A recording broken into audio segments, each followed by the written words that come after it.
ចានេះគឺជាសកម្មភាពក្រុមការងារគាត់ធ្វើការតេស្តម៉ាស៊ីនវ៉ៃមេឈើចាបាទម៉ាស៊ីនគឺម៉ាក Robin ជូនភ្ញៀវព្រោះដោយសារបងស្រីគាត់អត់បានជួយមកមើលផ្ទាល់ទេចាគឺគាត់កំងតាមពេកឲ្យដឹកទៅទេចាហើយនេះគឺយើងធ្វើការ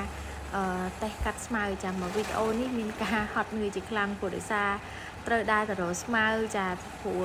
នៅជិតកន្លែងនេះគឺអត់មានចាអញ្ចឹងយើងត្រូវការដើររកដើម្បីធ្វើការតេស្តបង្ហាញជាមួយមកបានមើលផ្ទាល់តែម្ដងចាហើយបងឃើញកាត់មកប្រវែងនេះប្រហែលជាប៉ិនច្អល់ដៃ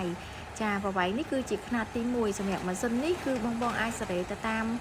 តម្រូវការរបស់បងបានចាគឺយើងអាចសេរីឲ្យវាចេញវែងឬក៏ចេញខ្លីៗអីគឺយើងអាចសេរីបានចានេះគឺជាຂະຫນາດទី1ដែលក្រុមការងារគាត់ធ្វើការកាត់បង្ហាញជូនបងបានមើលសិនចាគឺកាត់លឿនមែនតើចាបើកស៊ឺចូលតែម្ដងចាគឺកាត់លឿនដាក់អត់ចង់តន់ទេនៅខាងក្រៅចាគឺកាត់លឿនមែនតើតែម្ដងហើយសម្រាប់បងដែលចាសម្រាប់បងដែលចង់វាយមែកឈើ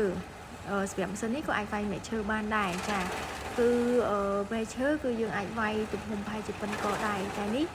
យើងពិបាកក្នុងការឡើងកាប់ព្រោះដោយសារដើមពើប្រាំងនៅក្បែរផ្ទះនេះវាខ្ពស់ខ្លាំងចាអញ្ចឹងហើយគឺផ្ទៃបតាមគឺកាត់បានប្រមាណម៉ែកនេះប្រហែលជាទំហំពីខាងក្រៅប្រហែលជាប៉ុនកដៃឬក៏ទៅជាងកដៃតិចតួចចាគឺកាត់ចេញមកមិនថាជាស្មៅជាមែកឈើទេគឺកាត់ចេញមកគឺស្អាតហើយកាត់បានលឿនទៀតចាមានតែមួយគ្រឿងនេះគឺបងចំណេញការងារបានច្រើនមែនតើគឺជាប្រភេទម៉ាស៊ីនវាយមែកឈើ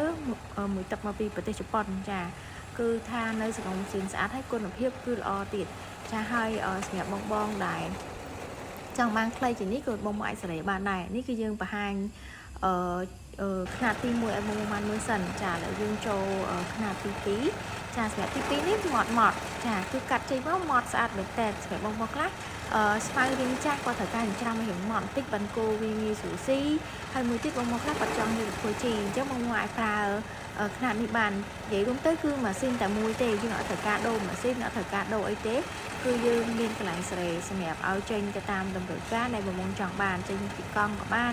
ចេញជាຂະຫນាត់ល្អិតបែបនេះក៏បានដែរចាឥឡូវយើងមកមើលម៉ាស៊ីនតែមួយទេប៉ុន្តែវាអាចច្រាំបានច្រើនប្រភេទចា